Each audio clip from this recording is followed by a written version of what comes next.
Hey guys, Ken Carrasco, Carrasco Sports Gear, and making this video just really an update and to give you a little insight that not everyone shares when they're in business. But my machine, if you've been following me, has been down, my chenille machine.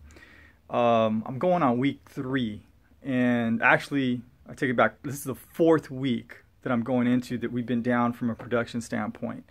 And I think the big lesson here that I want to explain to people when they're purchasing machinery, and this is going out to those brands that are looking at doing apparel decoration themselves. So if you get to a point where you're going to invest in machinery, you really do have to be very careful about what you get involved with in terms of where the manufacturer is located relative to the type of machinery that you're purchasing.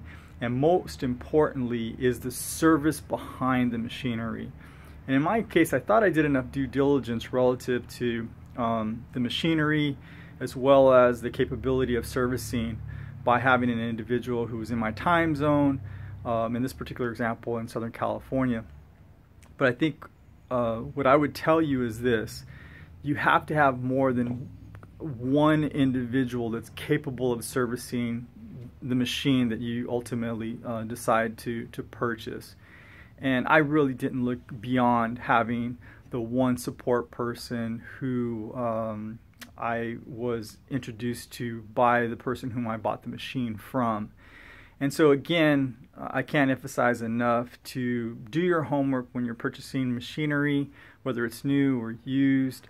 And pay attention to the level or capability of servicing the unit, including parts availability, how old the machinery is, and making sure that you do what you can in terms of learning as much as you can about the type of device before making a big purchase. I dropped 16 grand, a little bit more than that, into the machine, plus another 2 grand in software. And I'm working with the manufacturers in China right now, both the machinery side and the controller side, which is effectively the computer side or the electronics of it, and having a very difficult time getting resolution. And so it's one of those things where I can't emphasize enough to look at servicing options first prior to looking at the acquisition of equipment. I hope this helps you out.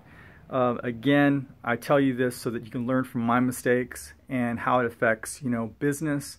Again, I've been down for 3-4 weeks. We have other decoration alternatives, which we have been working on and using as alternatives relative to our apparel. But it is important when a big component of what you do and what makes you unique is down, and you can't service customers if you needed to. So again, I hope this helps. Again, lesson learned. Don't make the same mistakes I did.